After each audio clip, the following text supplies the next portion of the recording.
जी, break से आ गए वापस। आपको कहेंगे एक बार फिर से खुश आमदीद एंड सुबह खैर। और बात करेंगे सर्दियों की, जहां सर्दियां शुरू होती हैं तो अपने साथ अच्छा और ठंडा सा खुनकी वाला मौसम तो ज़रूर आता है, लेकिन उसके साथ साथ बहुत सारी बीमारियां भी आ जाती हैं, जिसको फिर हम कहते हैं कि वायरल बीमारियां हैं, इनसे बचना बहुत ज़रूरी है। मगर नज़ला, ज़ुकाम, खांसी और गला ख़राब होना, ये सब उस वक्त ज़्यादा हमलावर होते हैं, कहते हैं जब आपका इम्यून सिस्टम यानी क़ुव्वत मुदाफ़अत जो है वो वीक हो। ऐसे में सही खुराक, ग़िज़ा का इस्तेमाल बहुत ज़रूरी है, और उससे ज़्यादा कि हेल्दी लाइफस्टाइल अपनाना, और उससे भी ज़्यादा जब क़ुव्वत मुदाफ़अत आपने बढ़ानी हो तो यही कहा जाता है कि बच्चों को, ख़ास तौर से जो बच्चे हैं आपके घरों में, वो सबसे पहले ये वायरल इन्फेक्शन का निशाना बनते हैं, क्योंकि वो स्कूल से लेके आते हैं ये वाली बीमारियाँ। तो उनको जो है किस तरह उनकी क़ुव्वत मुदाफ़अत जो है बढ़ाई जाए, वो एक ग़िज़ा ही है जो ढाल बन सकती है। तो आज हमारे साथ मौजूद हैं एक न्यूट्रिशनिस्ट जो हमें बताएंगी इस हवाले से कि किस तरह हम अपनी क़ुव्वत मुदाफ़अत जो उसको बढ़ा सकते हैं। तो हमारे साथ इस वक्त मौजूद हैं डॉक्टर सारा फ़ारूक, न्यूट्रिशनिस्ट हैं, इनसे मिलते हैं और जानते हैं। अस्सलाम वालेकुम डॉक्टर साहिबा, कैसी हैं आप? ठीक हैं? सुबह खैर। वालेकुम अस्सलाम, अल्हम्दुलिल्लाह मैं ठीक-ठाक, सुबह ख़ैर, आप कैसी हैं? मैं बिल्कुल ठीक हूँ, बहुत शुक्रिया कि आपने हमें जॉइन किया है। ये बताइए, जो सर्दियों में क़ुव्वत मुदाफ़अत बहुत ज़्यादा कमज़ोर हो जाती है, ऐसी कौन सी कुदरती ग़िज़ाएँ हैं जिनसे हम फ़ौरी तौर पर, बेहतर तौर पे अपने आप का जो इम्यून सिस्टम है उसको बेहतर कर सकते हैं? जी, एक तो ये कि इम्यून सिस्टम कुदरती तौर पे हर इंसान के अंदर मौजूद है जी। और सिर्फ़ सर्दियों में नहीं, किसी भी गोल को हासिल करने के लिए, जैसे सेहत है हमारा गोल कि हम सेहतमंद ज़िंदगी गुज़ारें, तो उसमें शॉर्ट टर्म और लॉन्ग टर्म दोनों हवाले से हमें देखना होगा। ठीक शॉर्ट है। टर्म गोल में बिल्कुल ये आ सकता है कि जैसे ही मौसम तब्दील हो, उसकी मुनासबत से लिबास और ग़िज़ा का इंतख़ाब किया जाए। लॉन्ग टर्म गोल के लिहाज से अगर मैं कहूँ, तो ये बात, जैसे कि अक्सर प्रोग्राम्स में मैं कहती हूँ कि ये बात बच्चे की पैदाइश से पहले से शुरू हो जाती है। माँ की सेहत, माँ का बच्चे को 6 माह तक सिर्फ़ अपना दूध पिलाना, फिर 2 साल तक दूध पिलाना, उसके साथ ग़िज़ा भी खिलाना, ये जी। सारी चीज़ें इसमें शामिल हैं। देखा गया है कि चाहे बच्चे हों या बड़े, जिनकी रोज़मर्रा ज़िंदगी में फल और सब्ज़ियाँ नहीं होती, उनको जब कोई भी, चाहे वो वायरल इन्फेक्शन हो, बैक्टीरियल हो, जब वो कैच कर लेते हैं, स्पेशली कफ एंड फ्लू, तो वो उसकी इंटेंसिटी बहुत ज़्यादा होती है। जी। ऐसा नहीं है कि जिनका इम्यून सिस्टम अच्छा है वो कभी भी बीमार नहीं होंगे। बीमार होंगे, एक तो उसकी फ्रीक्वेंसी और इंटेंसिटी इतनी नहीं होगी जितनी कि उन लोगों की जिनकी ग़िज़ाई आदात बेहतर नहीं है। जी। अब सर्दियों के हवाले से अगर मैं कहूँ, तो उसमें ये है कि पाकिस्तान के, अगर देखा जाए कि जो हमारी ग़िज़ाई कमी का शिकार जनरली लोग हैं, उसमें विटामिन डी और विटामिन ए की कमी भी शामिल है, जो कि डायरेक्टली आपके इम्यून सिस्टम पे इफ़ेक्ट डालती है, रेस्पिरेटरी ट्रैक की सेहत पे असर डालती है कि खाँसी-ज़ुकाम में आपकी अगर अंदर की जो लाइनिंग है, जी। वही बेहतर नहीं है, इंटैक्ट नहीं है, तो वो बढ़ जाएगी बात, ज़ाहिर है बैक्टीरिया या कोई भी जर्म उसमें रेज़ाइड करेंगे, ग्रो करेंगे और बहुत ज़्यादा आपको कफिंग एंड स्नीज़िंग होगी।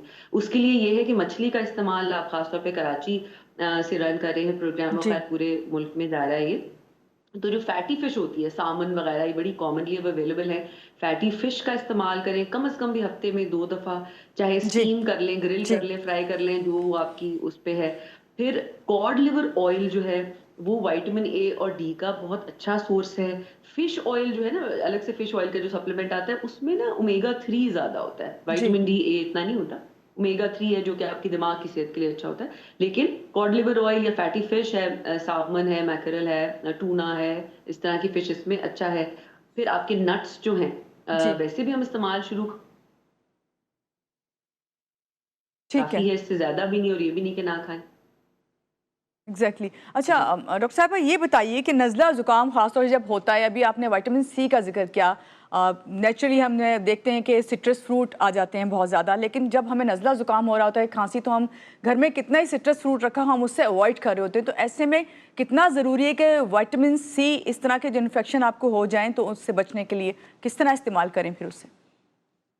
जैसा कि मैंने आपको कहा, लॉन्ग टर्म गोल कि जब आपको ज़ुकाम, खाँसी नहीं है जी। और आप रेगुलरली फ्रूट खा रहे हैं, सिट्रस भी ले रहे हैं, जैसे सर्दियों में बिल्कुल माल्टे, किन्नू आ जाते हैं, तो आप ज़रूर खाएँ। लेकिन देखिए, जो फल होता है ना, वो सिर्फ़ एक ही कोई नहीं होता कि विटामिन सी ही है उसमें, वो पूरा एक स्ट्रक्चर है डिफरेंट जी। चीज़ों का। और उसमें थोड़ा-सा एक खटास भी है, सारा कुछ है, तो उसकी वजह से जब आपका गला खराब है या ज़ुकाम है, तो आप उस वक़्त तो वो ना ही लें। यानी विटामिन सी का सिर्फ़ लीमू या माल्टे ही उसका सोर्स नहीं है, जी। अमरूद भी है।